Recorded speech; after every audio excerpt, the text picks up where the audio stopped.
Pagan Pathways Temple, an amazing place for friends to gather and discuss their mutual interests in paganism and the occult. Rich history, beautiful murals by Johnny Chaos, paintings by many talented members on the walls, a fantastic library, and a fellowship space with not one, not two, but 3 whole couches. Someplace to hang your coat. 1 singular, gender-neutral bathroom with no stalls. 1 Pagans in Need pantry. More than 3 holes in the roof. A kitchen area that leaves much to be desired. We can change this and make it better with your help. Together, we can raise $20,000 to get Pagan Pathways Temple the kind of building it will best accommodate its growing membership. Are you sick of it raining on the inside of the temple? Aren't we all? Let's fix it together. Please go to patreon.com/Pagan Pathways Temple to donate in a continuing donation. We appreciate your help. This PPT Presents broadcast is brought to you by TechWitch Detroit. TechWitch Detroit for all your IT needs. Please visit us on the web at techwitchdetroit.com. TechWitch Detroit, we can help. All of the opinions expressed on this show are those of the hosts or guests and do not necessarily express the views of Pagan Pathways Temple or its affiliates. Welcome to PPT Presents, episode 21. Thank you for listening. Today on PPT Presents, we have Tonya, who is one of our wonderful longtime teachers at Pagan Pathways Temple, with our morning devotional. Tonya talks about the importance of goal setting, staying positive in the face of adversity. Next, we have It Makes You Think with Cynthia and Howard Day.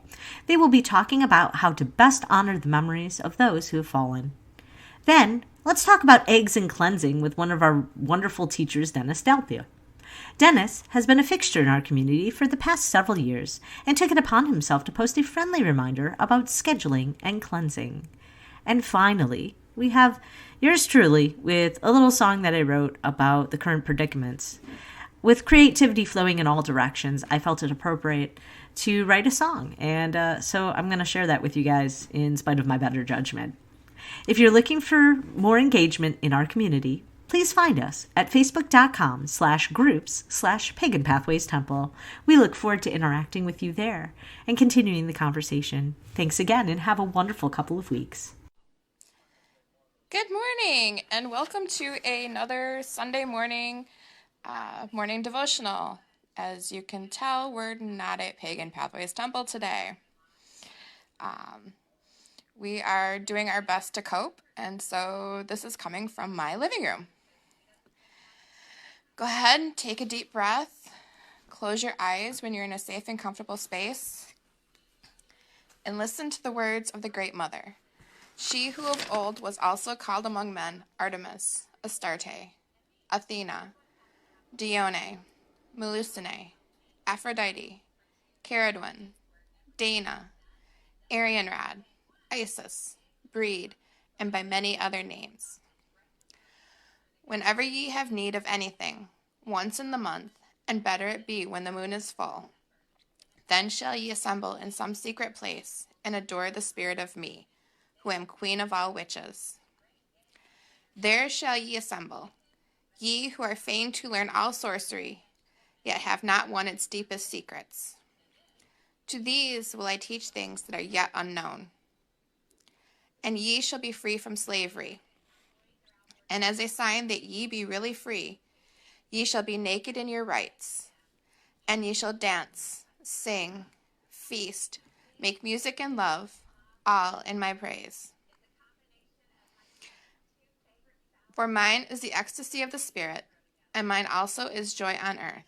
For my law is love unto all beings. Keep pure your highest ideal. Strive ever towards it. Let not stop you or turn you aside.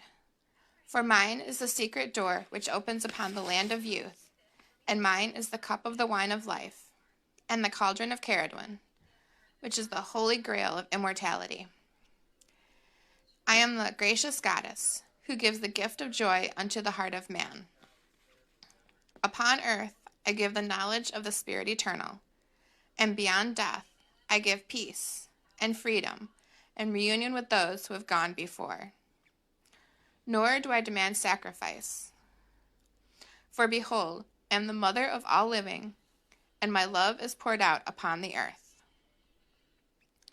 Hear ye the words of the star goddess, she in the dust of whose feet are the hosts of heaven, and whose body encircles the universe.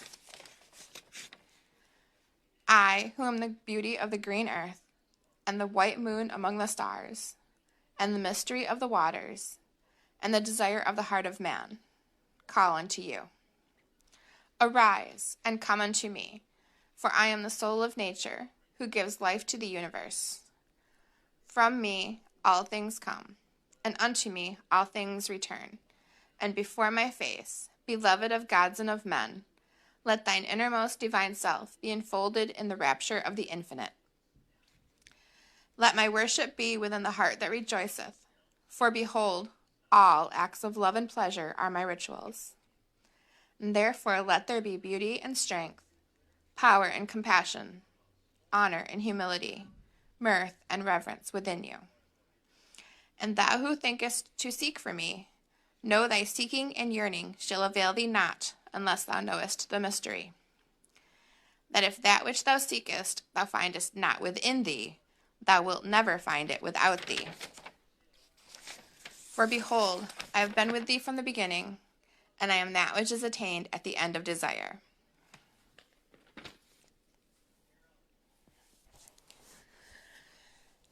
Now we're going to talk about what our plans are, what our goals are for the day, the week, the coming months, that kind of thing. Today, I plan on continuing to be positive about everything that's going on and help where I'm needed and continue working on myself and my path and making sure that I stay safe and healthy and work on plans for what I'm going to do when the pandemic is over. So go ahead and say them out loud, or you can type them in, or just think about what you're going to do for the coming weeks. Next, we're going to talk about what we're grateful for. I am grateful for all of the men and women who are putting themselves on the line. Those first responders, all the doctors and nurses that are working way more hours than they should be, than they normally do, to make sure that everyone stays safe and healthy.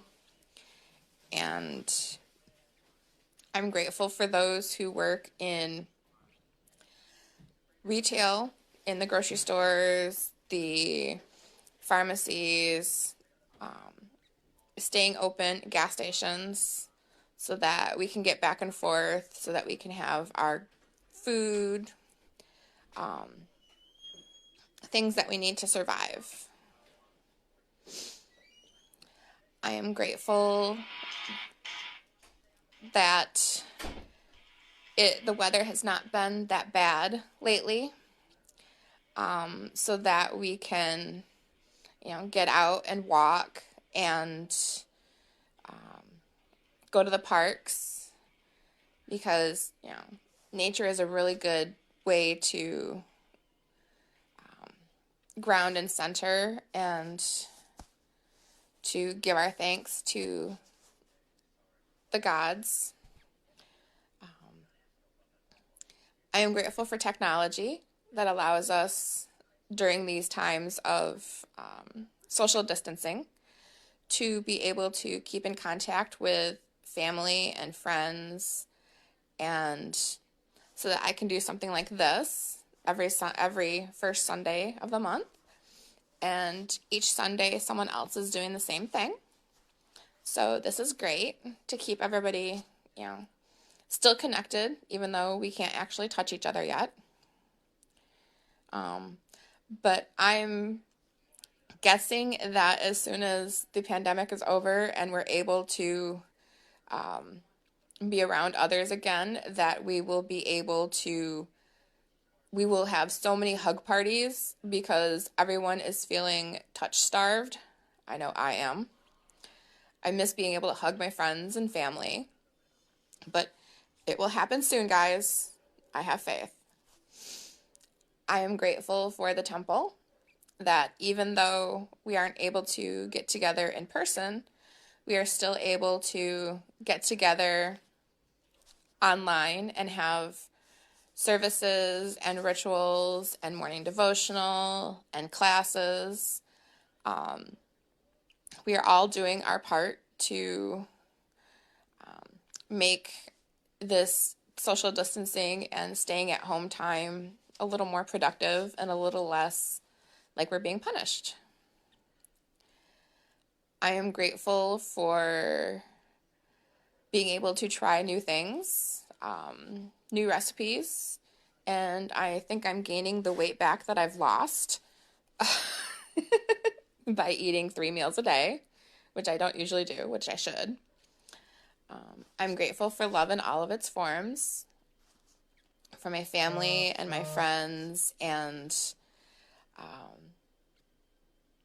even those that I don't know.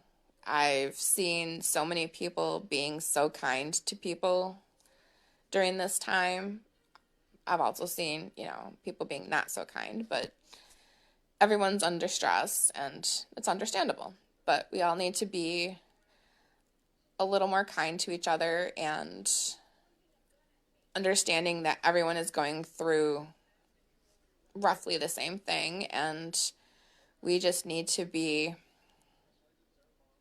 patient with one another until we get through all of this, because we can make it through as long as everyone is being kind to each other and patient and understanding. We'll make it through this. I am grateful for all of the goofy things that I've been seeing on Facebook, because people are sick of seeing all the negativity. So they're posting silly pictures or memes or whatever to make everyone happy. And the little games that you play to get to know each other a little bit better, which is kind of fun, because it's nice to learn new things about your friends. I'm grateful that the laundromat is still open so that I can have clean clothes every week. That's what happens when you live in an apartment. And that your mom lives on the other side of the state, so you can't just go over there and have her wash it for you.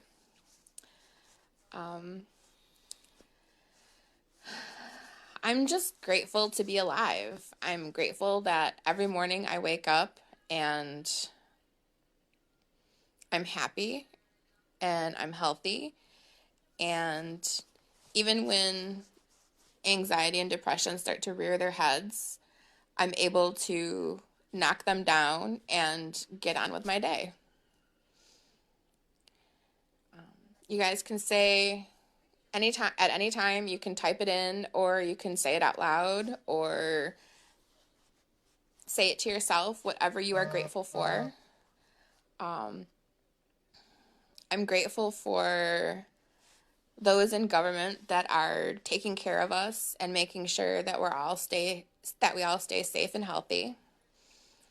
And even though it kind of isn't cool or isn't fun that we have to stay home and away from all of our family and friends, they're only doing that so that we can stay safe and keep everyone else safe. And after this is over with, we will have a big old party. Everyone will be going to as many restaurants as they can, because we're all dying to go out there and eat at our favorite restaurants, and we can't right now. But it's okay. They will still be there, and we will go and have a good time.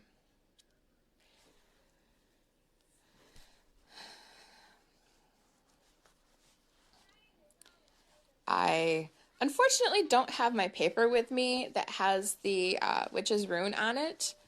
So if you go ahead, if you're in a safe space, go ahead and close your eyes. And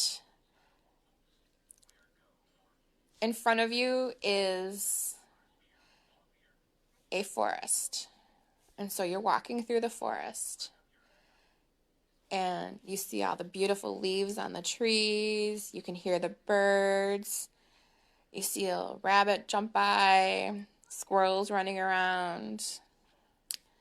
When you walk through the forest, you come to a clearing. And in the clearing, you see all these beautiful different colored flowers. But as you look closer, you notice they're not really flowers. They're butterflies. And on each butterfly is written someone's gratitude. One has yours, one has mine, one has your neighbor's or someone else's. And you keep looking, and you see them start to flutter a little bit. And as you keep watching, they start to rise. And they flitter and fly around your head, around mine, just up in the air. And they start flying around. Higher and higher they go. Mine, yours, our neighborhood, our community, everyone's gratitudes and intentions, all floating together, all combining as they fly up and they go into the heavens, fly through the clouds into the heavens, and land at the feet of the God and Goddess who accept our gifts as they should be, as gifts of what we are grateful for them giving us.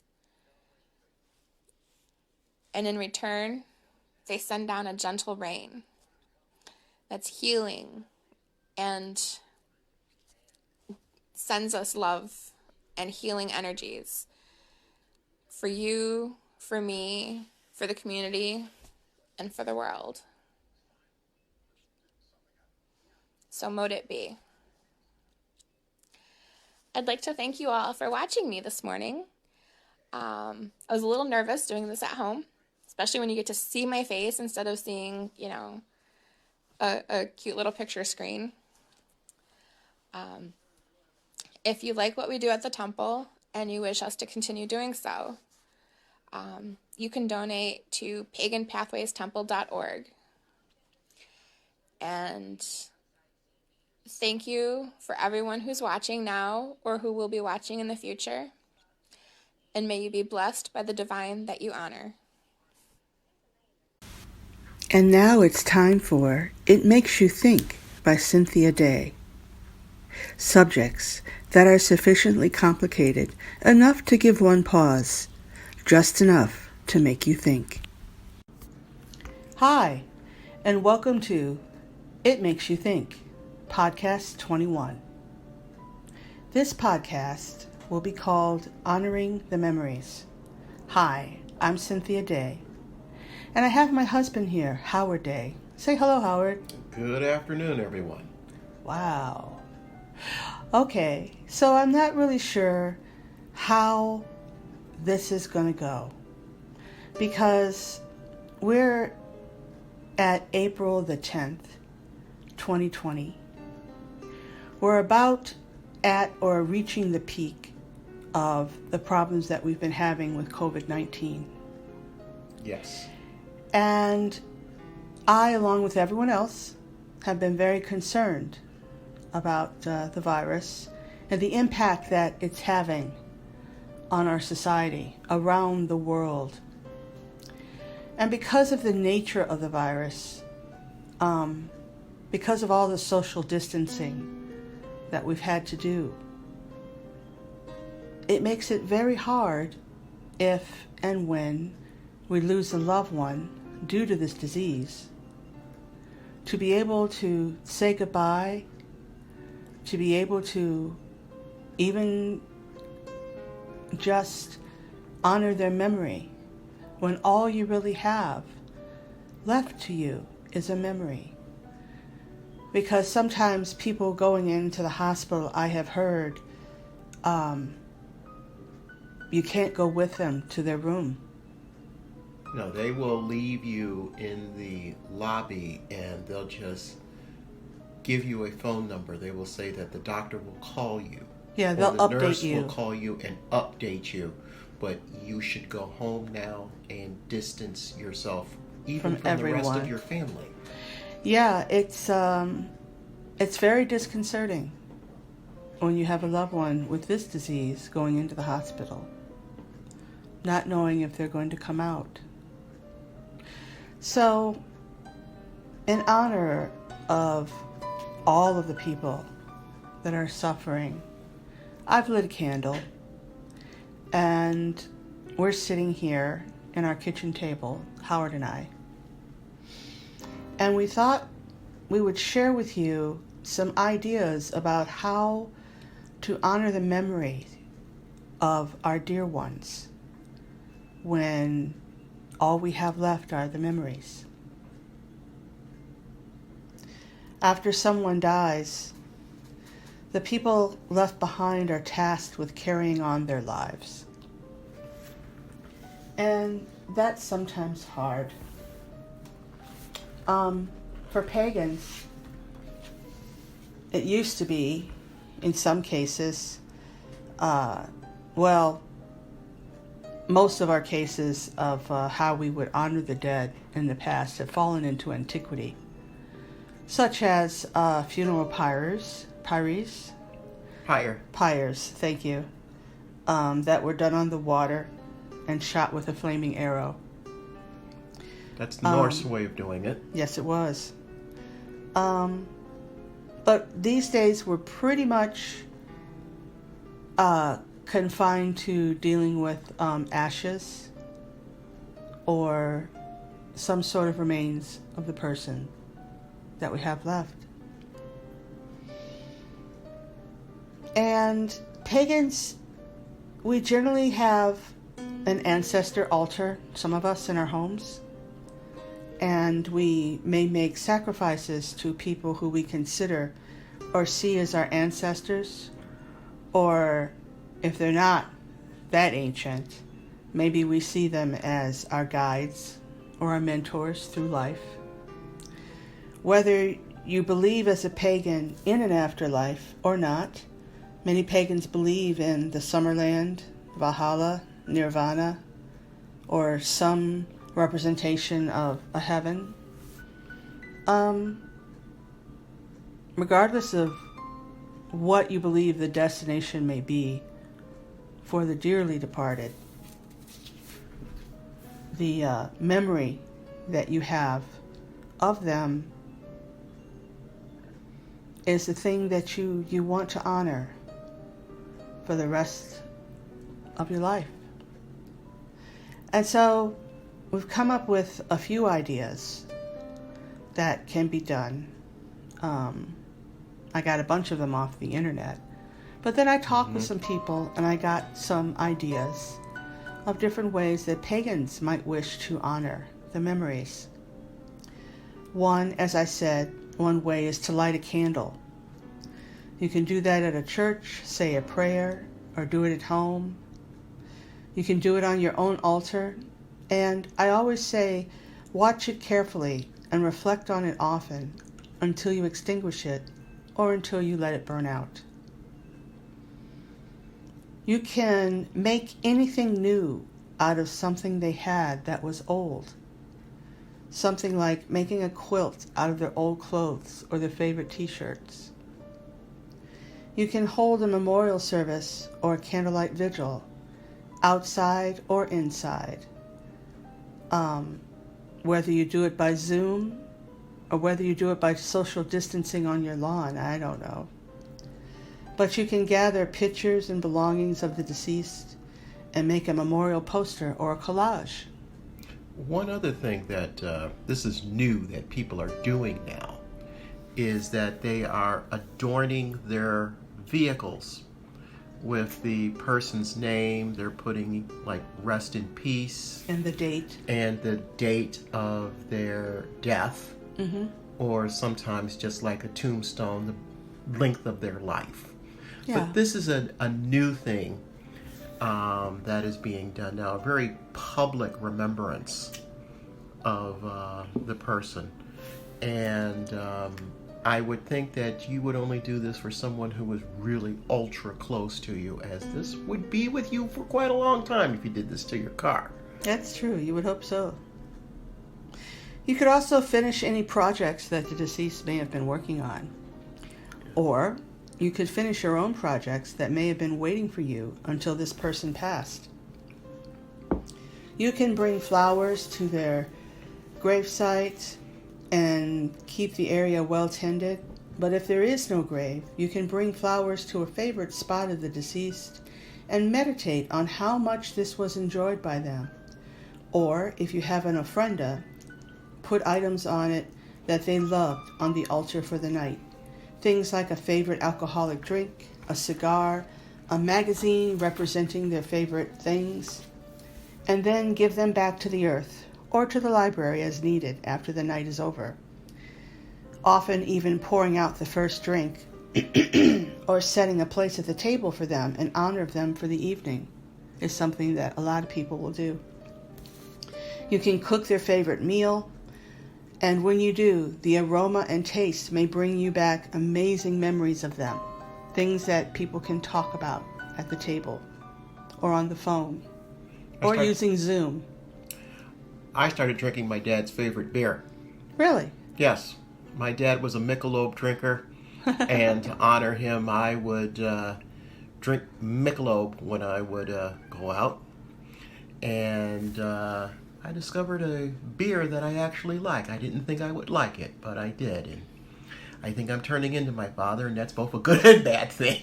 I rarely see you drink anything alcoholic. Yeah. But I didn't know that you had done that after your father passed. Well, after I became diabetic, you have to remember I had to cut back. Yes, that's why you don't drink. Yes. You can also make a scrapbook of their life, because there's often things around that will remind you of them. Why not put them all together and keep them as a keepsake? You could also get a tattoo of their name or of their handwriting. You could get a tattoo of their picture. I've seen many people do that. A lot of people do that. A lot. Yep.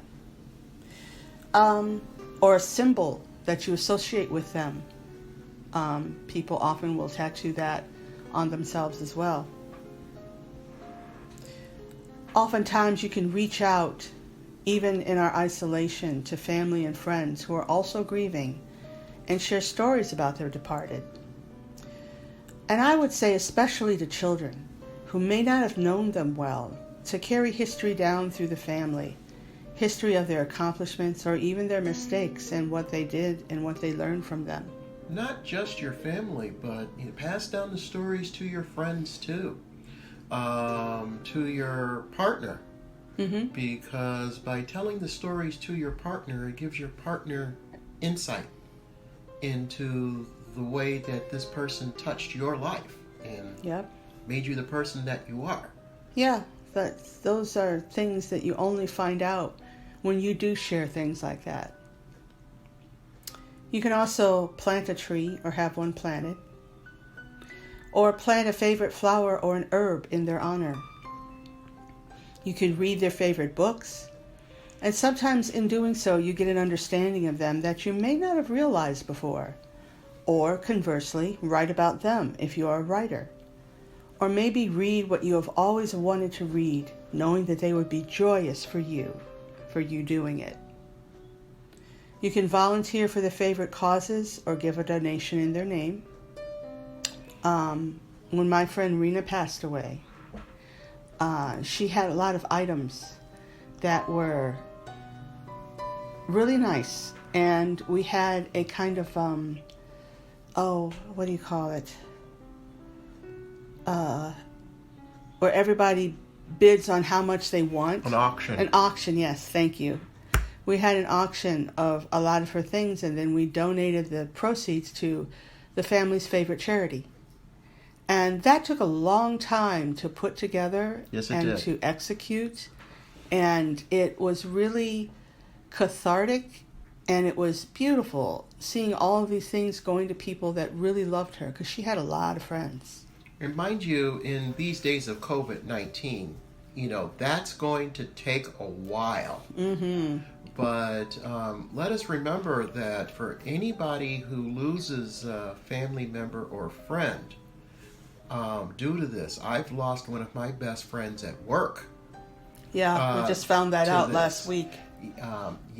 And realizing that even when I go back to work, my coworkers would generally hug each other, and we can't even do that.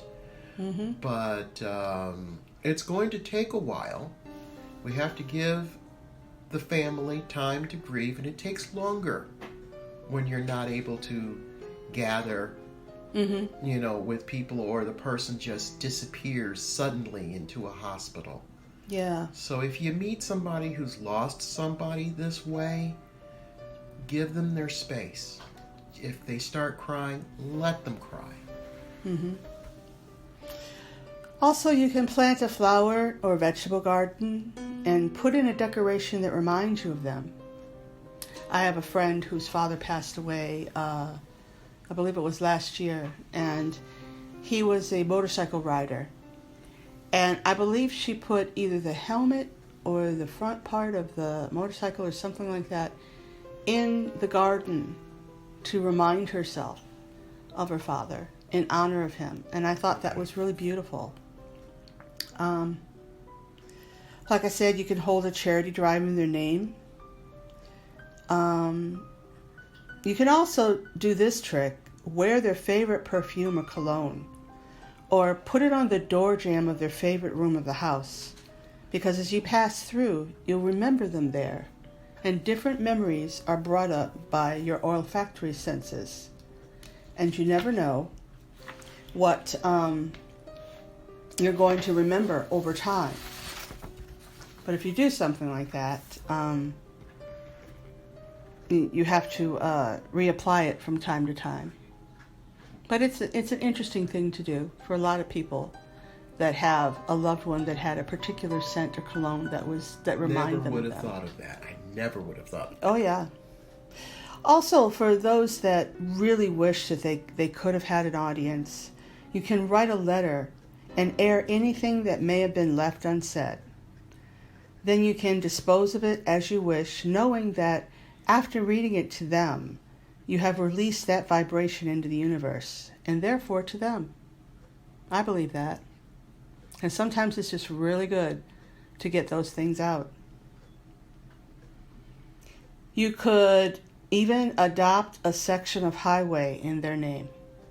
And take care of it. Mm-hmm. Yep. Clean it of litter, get the bits of rubber and the old bumpers out of the way. And if you don't do it officially, you can always adopt a space somewhere in a park or something that may have been their favorite, and maybe plant something there or leave something there, or just always return there with their memory in mind. I personally have a place in Kensington Park where our family always went when I was little to go fishing. Uh-huh. This was a place that we would go to picnic, because when we would fish, we'd go back off into the lake area. But to picnic, we stayed at a certain picnic spot. And I would go there and stand on the dock and just think about my dad, and all those memories would come flooding back to me, all those pleasant, beautiful memories when I was a little girl. Okay. When's the last time you did that? Oh my gosh, I don't know. It's been at least 20, 25 years since I've been to Kensington Park. Yeah, I should go back. Yeah, you should. Because I'm sure those memories... You went to Kensington Park with me. Yeah, but we didn't go to that particular spot. No, we didn't. Yeah. Also, singing their favorite song or playing a recording of it and singing to the best of it that you can. I can't do Barry White. I'm sorry. I cannot do Barry White. Okay. I think you have a wonderful singing voice, but not everybody likes the sound of their own voice. And I can't get down that low. Okay. We're talking Barry White here, after all. Well, you're not a baritone, I guess. Yes. You can also complete their bucket list or if there was no list, complete something creative that they may have left undone. Whatever it may be. You can also sponsor a bench or a brick at one of their favorite places. We actually did that with my dad. Oh yeah, what did you do? I think my mother bought or purchased a spot at the Cathedral Church of St. Paul. Really? We were Episcopalian at the time. That's where my dad's ashes are spread. Oh, okay. Yeah. That's and you just beautiful. can't do that. You have to give some sort of a donation. Oh yeah. Yeah, it's difficult to put ashes anywhere. Yes. You know. Very much so.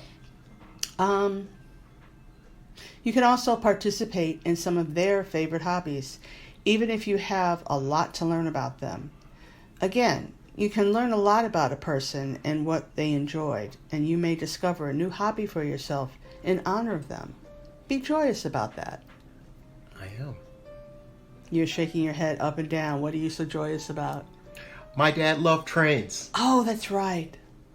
That's right. And you are waist deep in trying to create a train system downstairs in our business office. It's harder than it looks. Yes, it takes a lot more time than you think. He loved trains, and he even bought me a model railroad set when I was a kid to try to engender that love, of trains and transportation.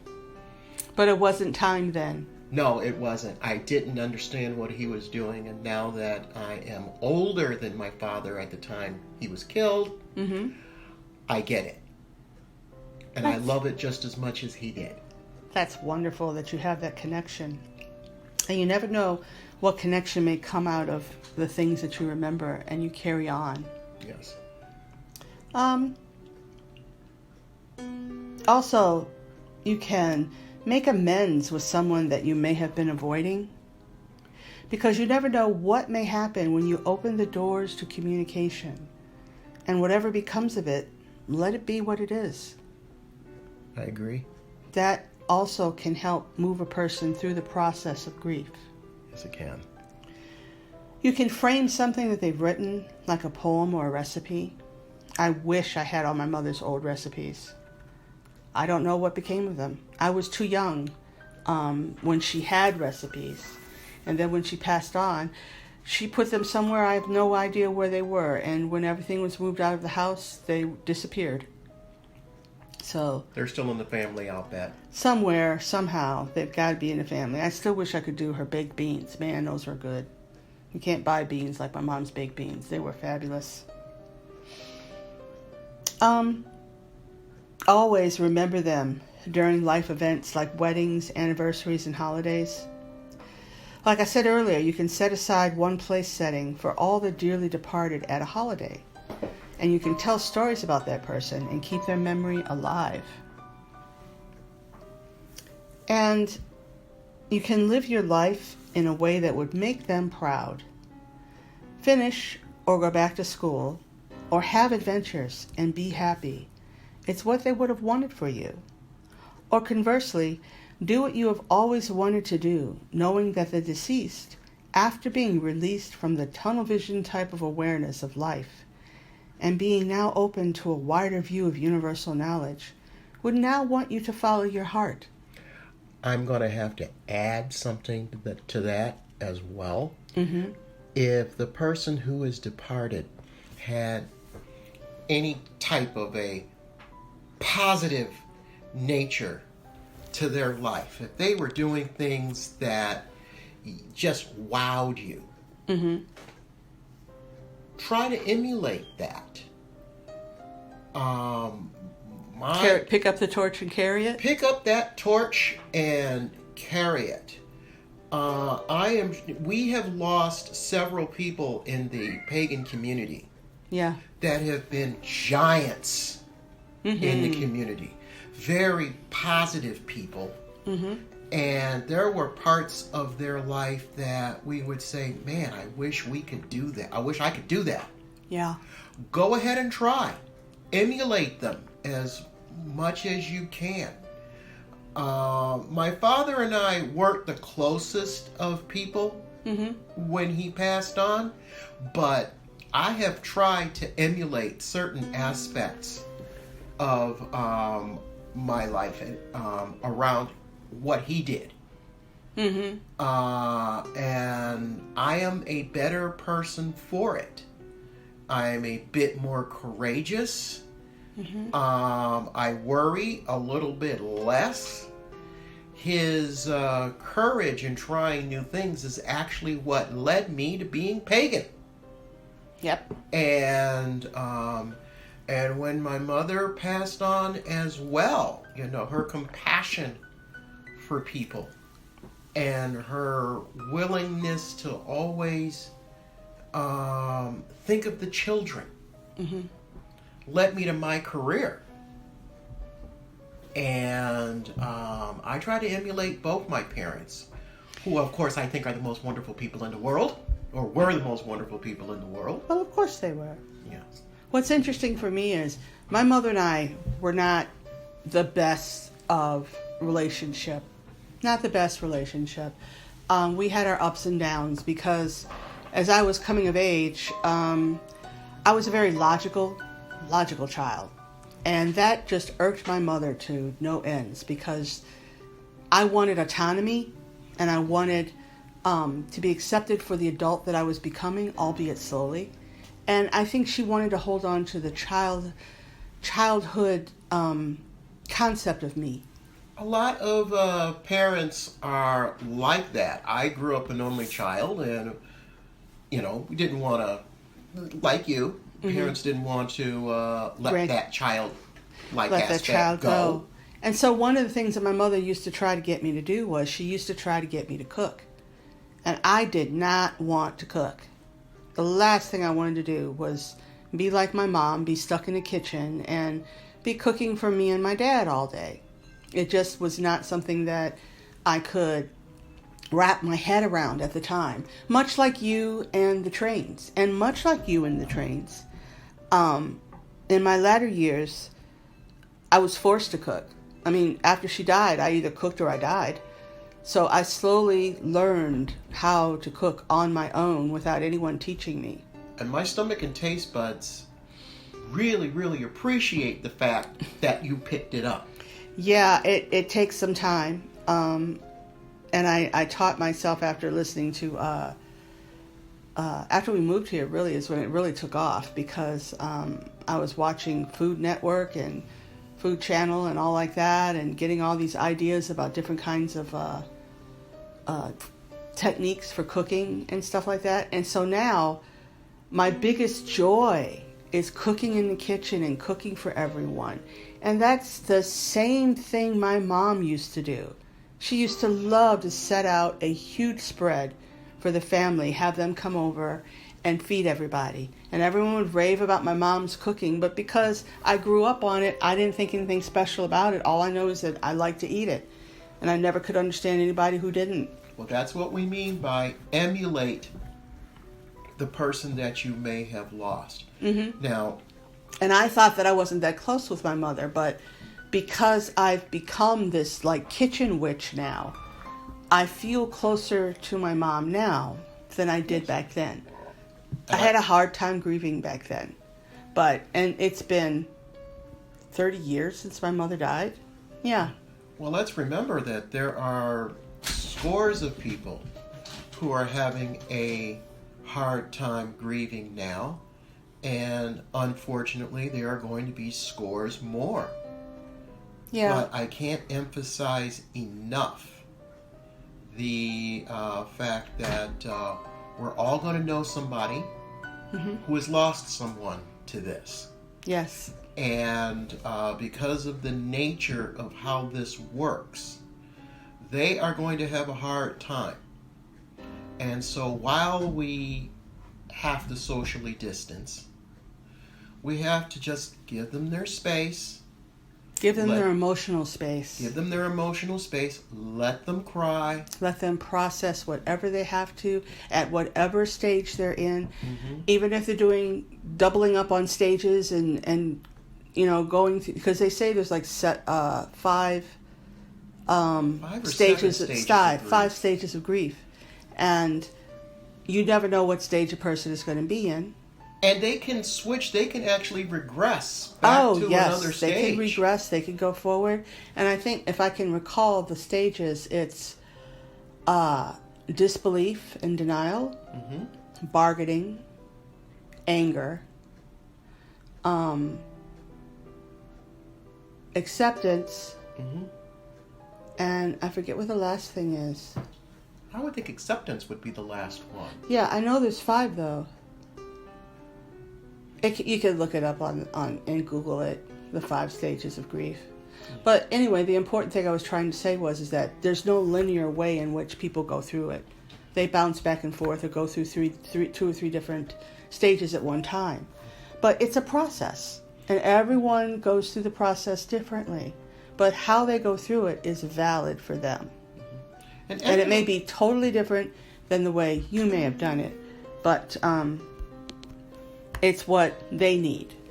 And to be supportive of what a person is going through, no matter what it is really kind and generous.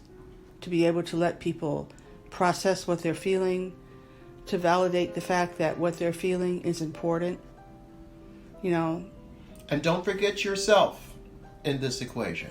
Because if you knew them, you are going to be grieving as well. And always come from a place where you have grieved enough so that you have strength for another person, so that you can help them through their grief if necessary. Because it's hard when you've got multiple people grieving at the same level of grief at the same time. That is difficult. And something else, I can't emphasize enough the idea of emulating the positive aspects. Let that live on. Yeah, let that live on. There is a misplaced anecdote that says that living well is the best revenge. I like to say that living well is also the best way to honor. Absolutely. Someone that you, looked up to. Whether it be a parent or a... You can look up to a child because children bring such wonderful wisdom into this world. And they have more, sometimes they have more knowledge and wisdom than you would think. Yeah. Yeah. And with that, I think we'll close. It makes you think. I hope that we've given you some ideas that will cause you to think and maybe come up with some ideas on your own of how to honor the memories of the dear ones that have departed, whether they are yours or someone else's, whether you're supporting people who are going through grief. Yeah. And as always, if things are difficult, please seek a grief counselor. Please seek a professional. If things are difficult for you to deal with and you need help, don't hesitate to reach out for help. Even if no one is in the room with you, there is always help available. You got a phone, you got help.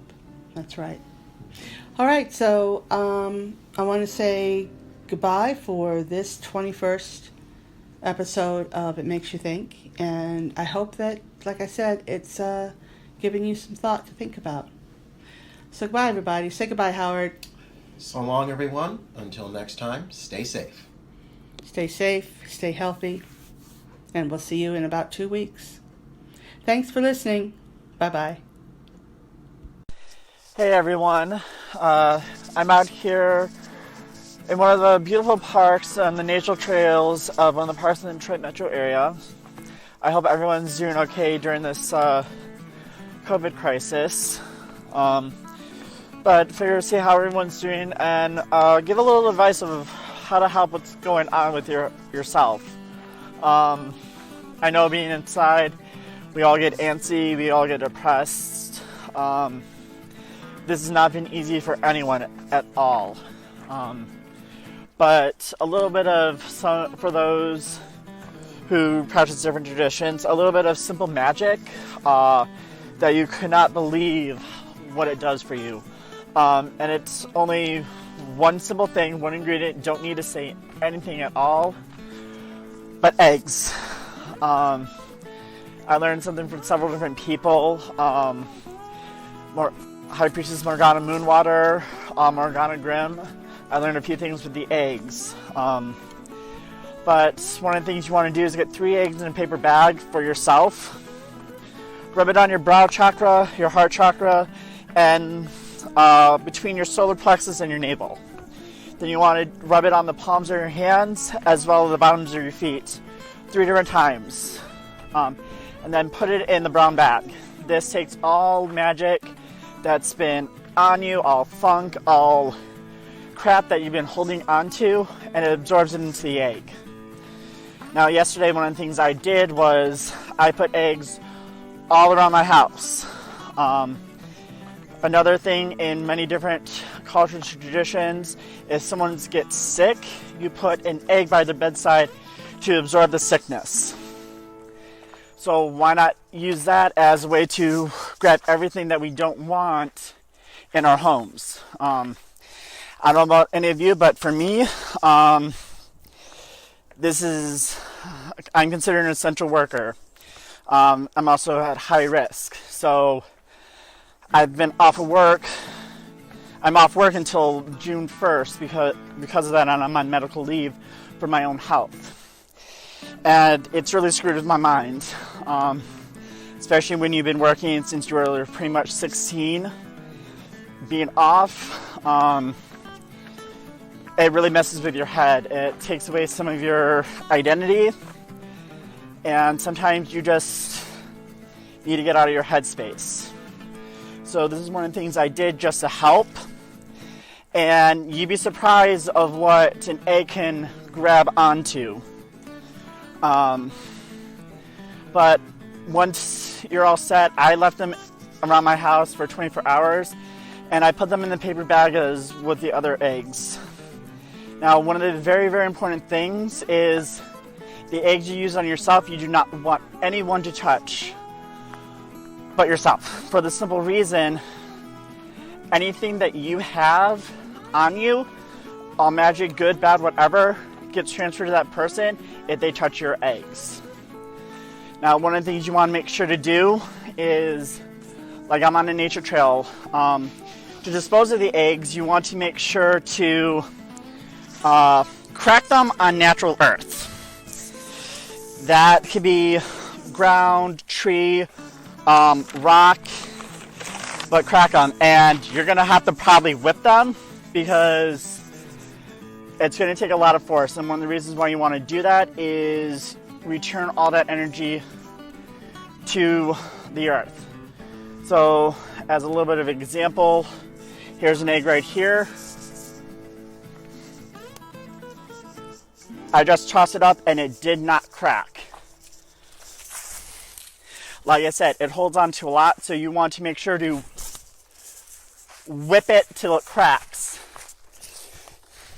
Also, if you've never done this before, it takes all magic that's been cast onto you since birth.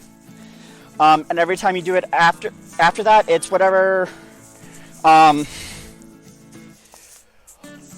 form of magic that's been casted onto you since the time beforehand.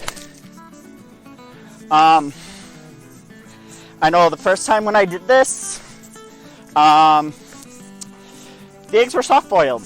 That was a very, very interesting thing to see, especially when you just bought them from the grocery store.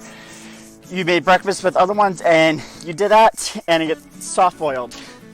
So, but another thing to do during this time is go out. The parks are open.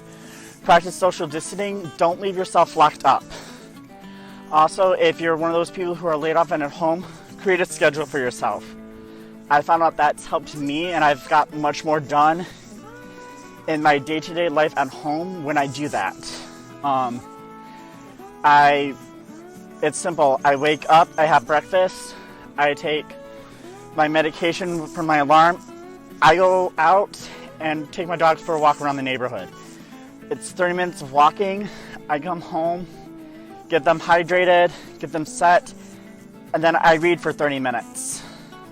and it's been I've been reading The Witch's Book of Power by Devin Hunter, which has been so far fantastic from the couple chapters I've read the last couple days. But it's something that's helped me, as well as after that, 30 minutes of just around the house. You'd be surprised if you just focus on cleaning, how much that will change your mental state for the whole day. And after that, I do whatever I want for the day. Playing Animal Crossing, extra cleaning, taking care of stuff, doing a craft. Do something extra. Do whatever makes you happy and help yourself. I hope everyone's doing good with the social distancing. I hope everyone's keeping themselves in check and healthy. Be safe out there, and God's bless.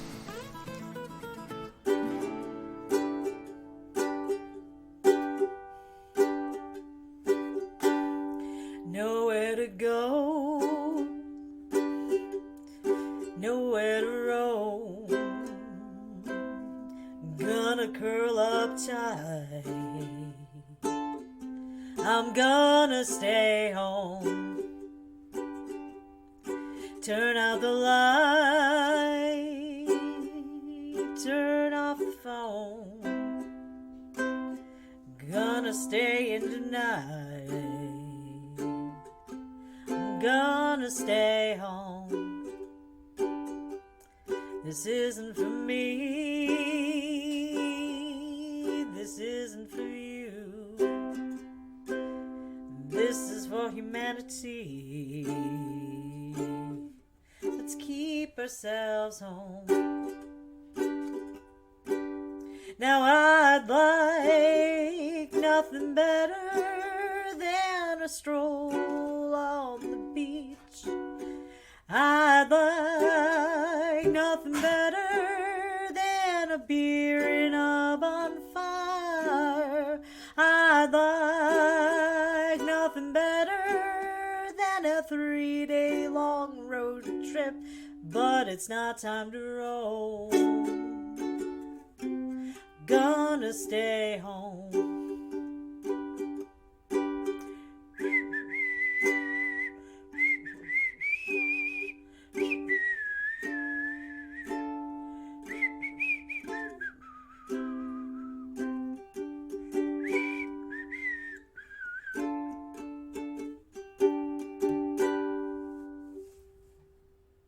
You have just listened to a Pagan Pathways Temple Broadcast Network recording. Pagan Pathways Temple is a 501(c) not-for-profit organization out of beautiful Madison Heights, Michigan. We offer classes, community outreach, event space, and a library available to our members. To find out more or to become a member, please go to paganpathwaystemple.org. Pagan Pathways Temple, growing in the old ways where all paths are open. This PPT Presents broadcast is brought to you by TechWitch Detroit. TechWitch Detroit for all your IT needs. Please visit us on the web at techwitchdetroit.com. TechWitch Detroit, we can help!